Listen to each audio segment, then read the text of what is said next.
My name is Michelle Esau, and I am the Dean of the Economic and Management Sciences faculty. It is a great pleasure to host this event, albeit virtually. We would have loved to be celebrating your achievements in the main hall based on our beautiful campus, together with your family and special friends. It would have been a time of acknowledgement, celebration, and networking. Nonetheless, we've learned through experiences brought upon us by COVID-19 that things don't always happen as we hope, that things change, and that things can change rapidly and sometimes dramatically. The Greek philosopher Heraclitus once said that change is the only constant. And indeed, he was right. The only thing that we can be certain of is that things will change. Tomorrow, no matter how insignificant, will be different from today. Last year, we experienced significant and dramatic change. We were completely overwhelmed by the virus and its impact. It affected our lives in so many ways and caused much change in the way we lived our everyday lives. Very soon, the pandemic shaped what is now known as our new normal. However, we persevered, we adapted, we gave our best, and we made it through and are still making it through.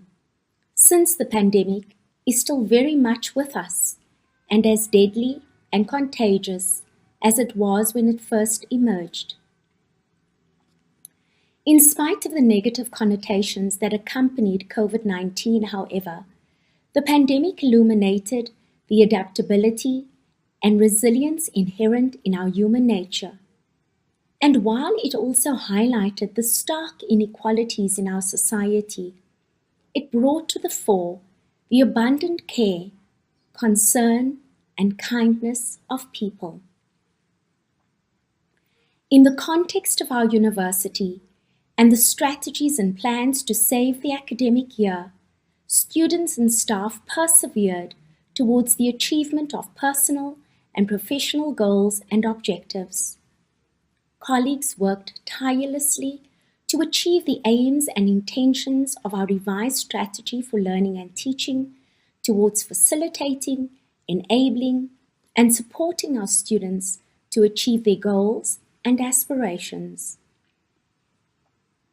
In this regard, and while not everyone is being recognized this evening as a top achiever in our faculty, we acknowledge all of our students as achievers. You have persevered in spite of the dramatic change that you faced.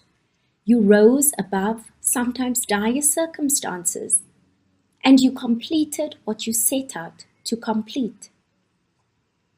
For those who we recognize as top achievers this evening, well done, and a hearty congratulations on your achievement. Look back to the 2020 academic year, see the circumstances that you've overcome, and acknowledge and celebrate your achievements. And don't forget to give thanks to those who supported you. The faculty is so proud of all of our students. God bless, keep safe, and continue to maintain the COVID-19 protocols.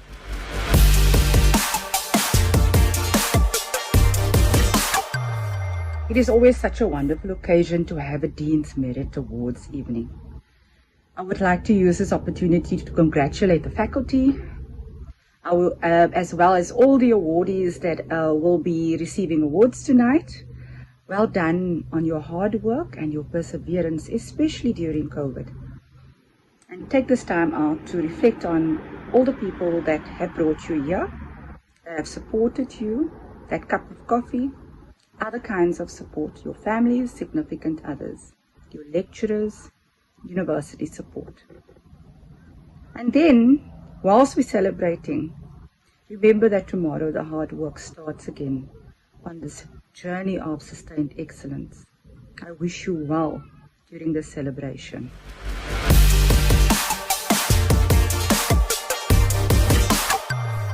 Good Good day, ladies and gentlemen, to the leadership, our guests, and the recipients of the awards.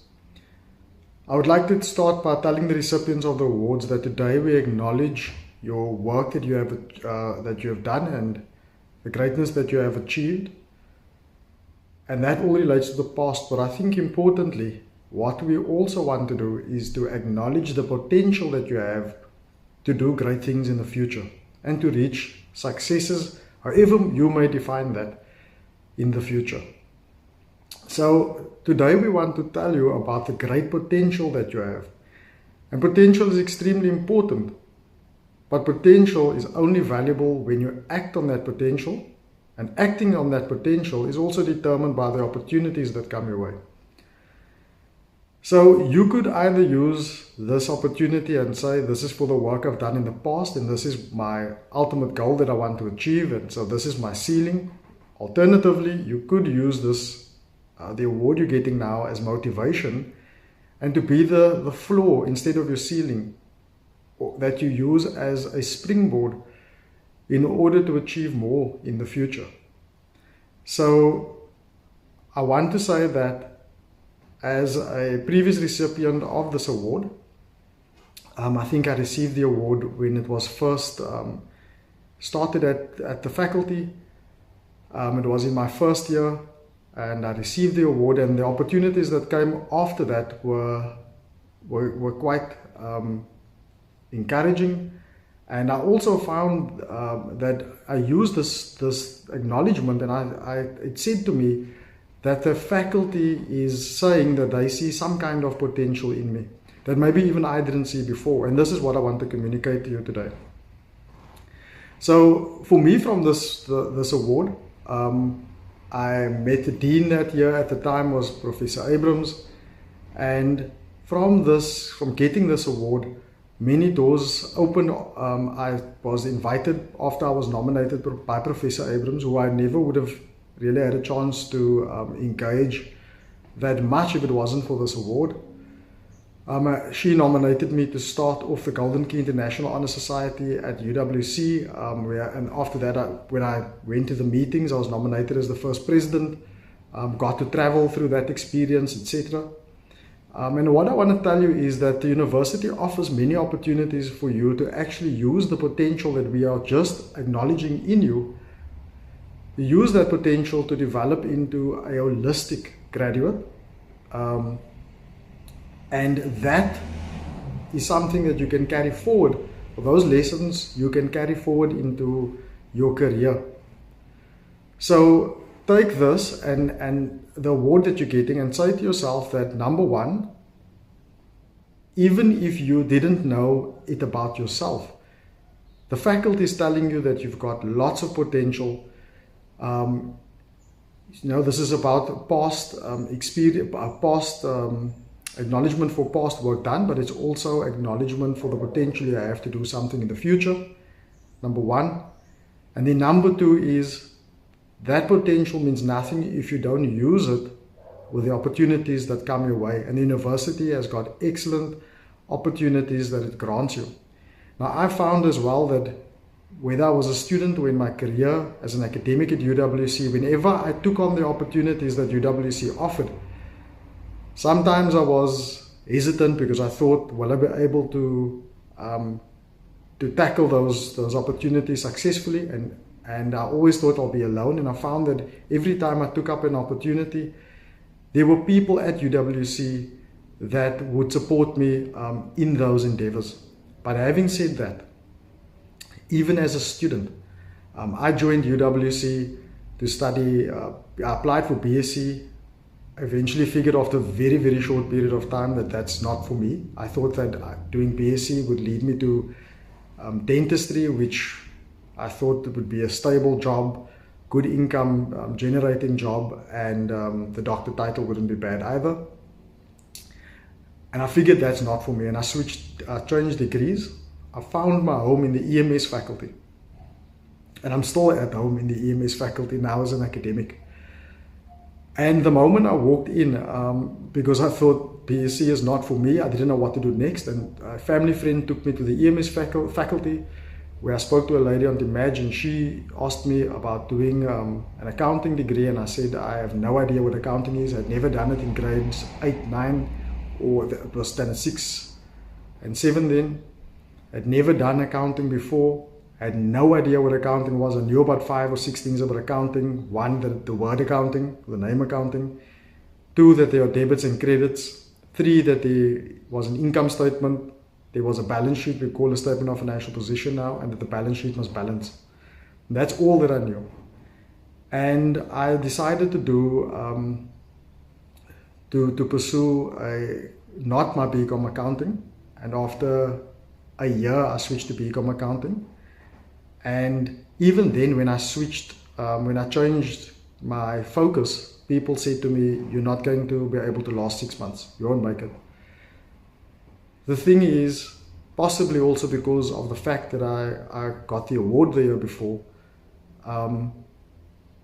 maybe that added to my confidence as well. And I said, you know what, despite a lot of people telling me you're not going to make it beyond 6 months in the accounting world, as a student even, I said, you know what, it's fine, I'll try it anyway.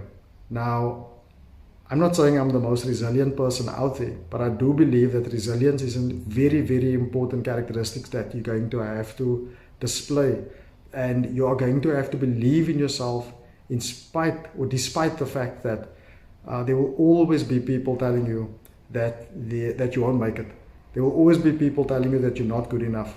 There will always be adversities. There will always be things happening, obstacles on your path that makes you doubt yourself. But today, what I want to tell you is that as a faculty, we are saying to you that we do believe in you. Despite what anybody else says, there may be other naysayers, but we are saying we do believe in you. We believe you have the potential to succeed. And every single time that you doubt yourself, remember the endorsement and acknowledgement that you are receiving today. Now, what helps a lot with resilience is having a plan. So having a plan of action, saying to yourself, I know what I want, right? That helps a lot with being resilient. But more important than knowing what you want, in my opinion, is knowing why you want what you want.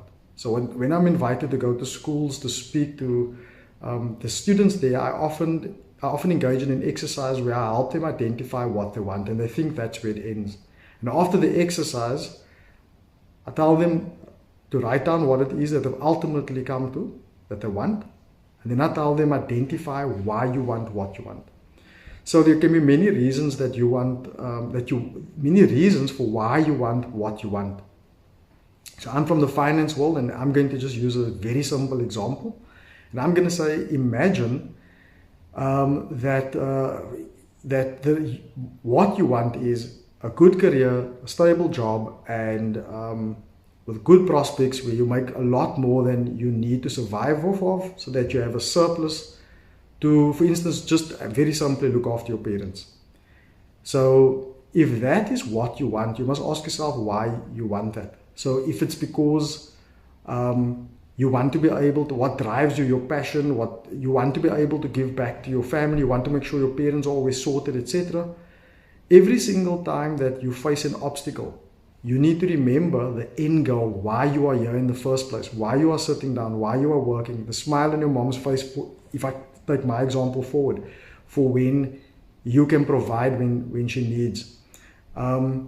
If you remember the reason why you want what you want, it makes a lot more sense to you, to run through your obstacles when they pop up in front of you, to believe in yourself when people say you won't make it, to be able to say to yourself that the adversity I face in the short term is nothing compared to the pleasure I'm going to get in the long term if I stay the course and I stick it out. Now, being resilient is one thing, but you also need to remember that that plan that you developed very seldom goes 100% as you have envisaged it to go. So what you need in addition to that is to identify your end goal. This is what I want, and I know why I want it. And the why motivates me to continue to get what I want.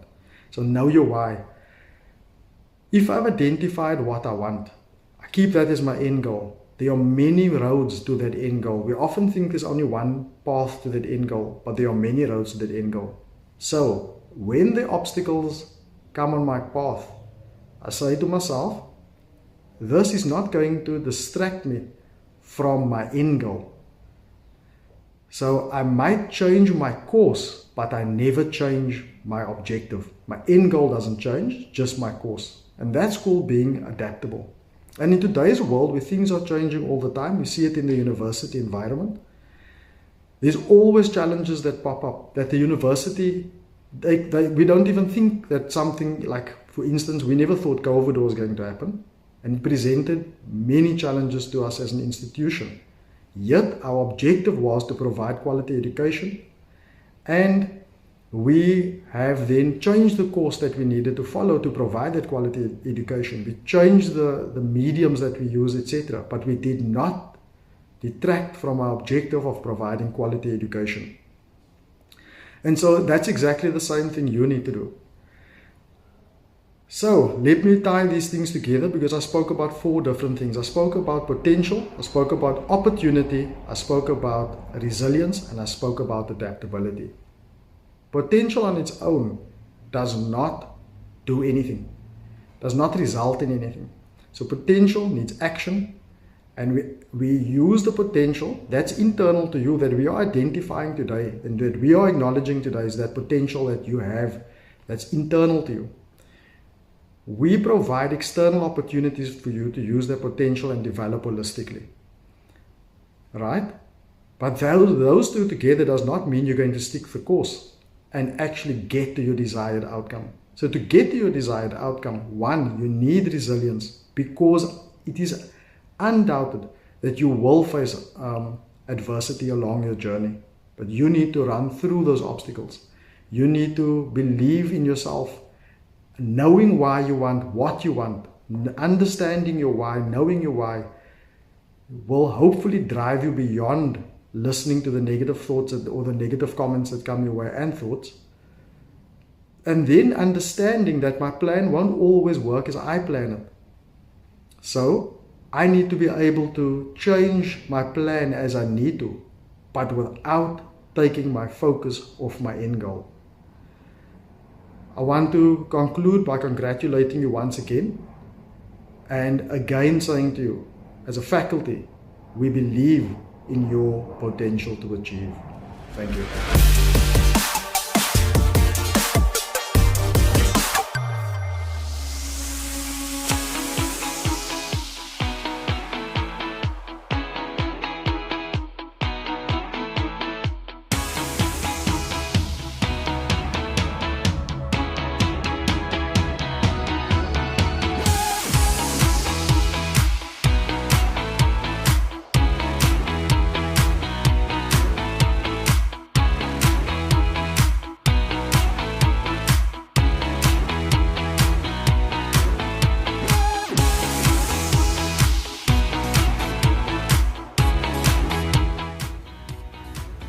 Good day, everyone.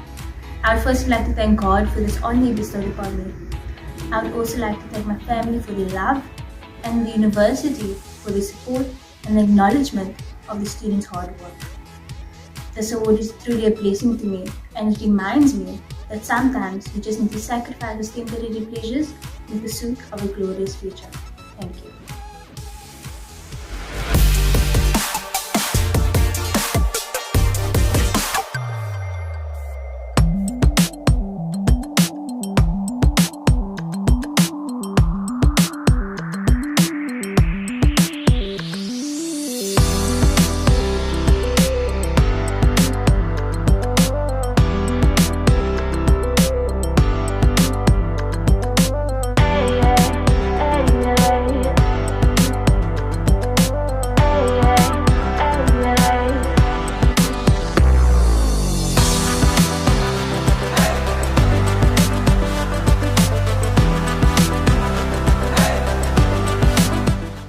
Good day all. I am tremendously grateful and humbled to be receiving this award, especially as a result of the trying nature of the 2020 year. Receiving this award goes to show that through dedication and consistency, you can still achieve your goals. This award has provided me with a drive to continually improve myself. Thank you.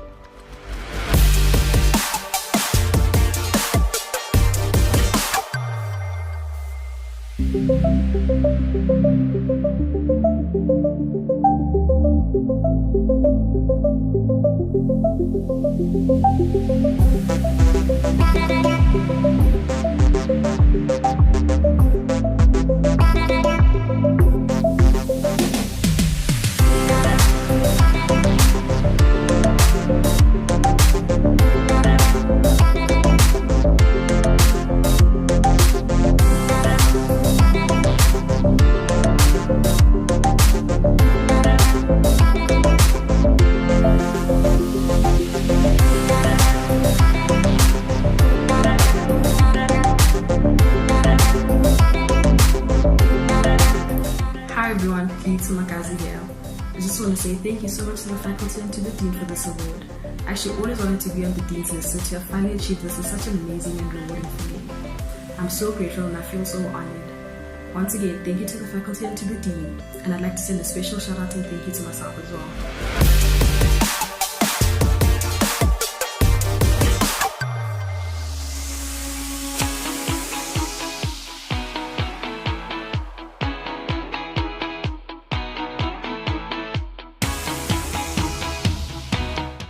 I am honored to be receiving this prestigious award, and I am extremely grateful for the recognition. This award proves that hard work pays off and that we as individuals can do anything that we put our minds to. It also made me realize my potential, and it's motivating me to aim higher in the future. Thank you so much.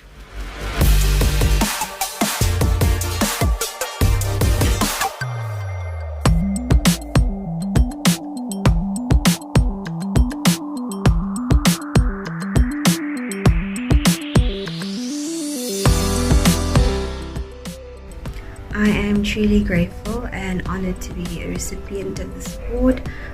Thank you very much to everyone who has been involved in my academic journey.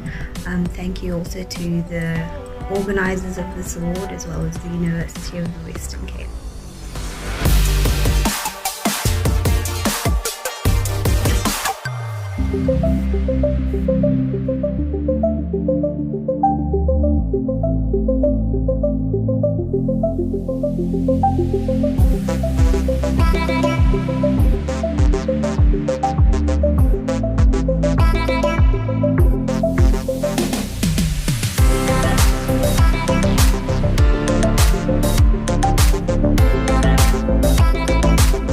I'd like to take this opportunity to thank the faculty for granting me this award, especially stemming from such a challenging academic year. 2020 was challenging. I'd like to thank the lecturers who made the transition so much easier, as well as the faculty. Thank you very much. I truly appreciate it. It's truly an honor. I thank you.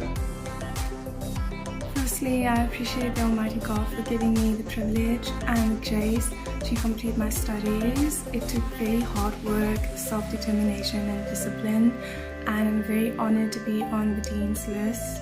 I want to extend my gratitude and thanks to my supervisor, lecturers, and the extended staff members of UWC as well as my classmates. Thank you for the words of encouragement, guidance and support throughout the year.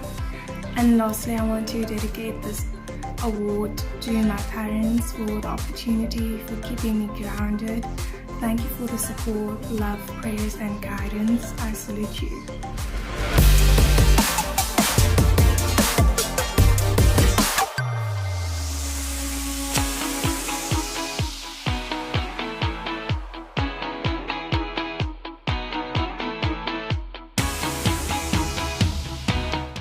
Everyone, my name is Kapshe, and I'm making this short video just to tell you how I feel about being on the Dean's list. So I'm very honored and very happy to have made it on the list, and I thank everybody who has contributed to me being able to make such a great achievement. Thank you very much.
Students, parents, Acting Vice-Chancellor Prof Levak, and Dean Esau, and special guests.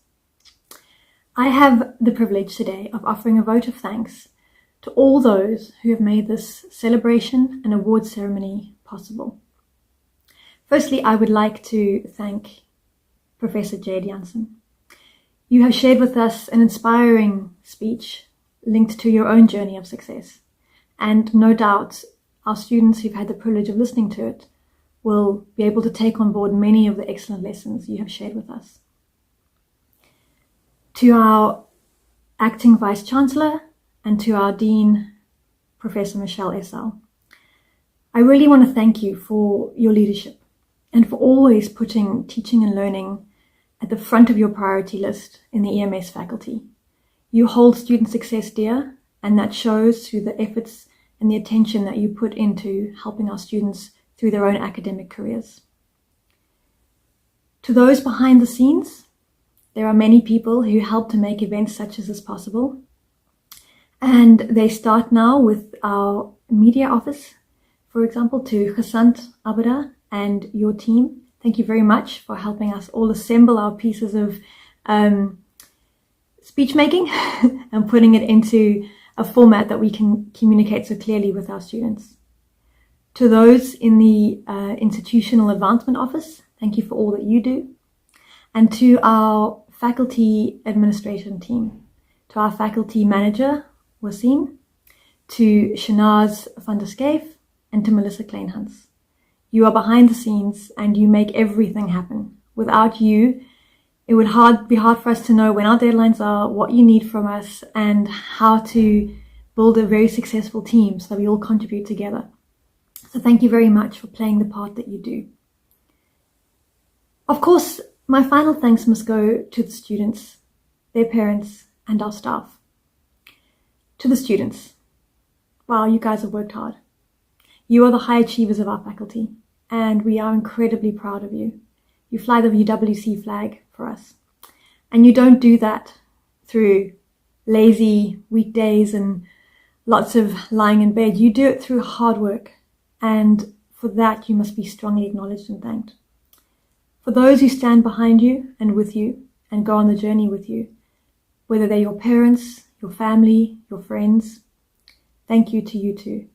We are never an island on our own, and those who work with us and help us through our academic journeys are the ones that help us succeed. And then to the staff members as well.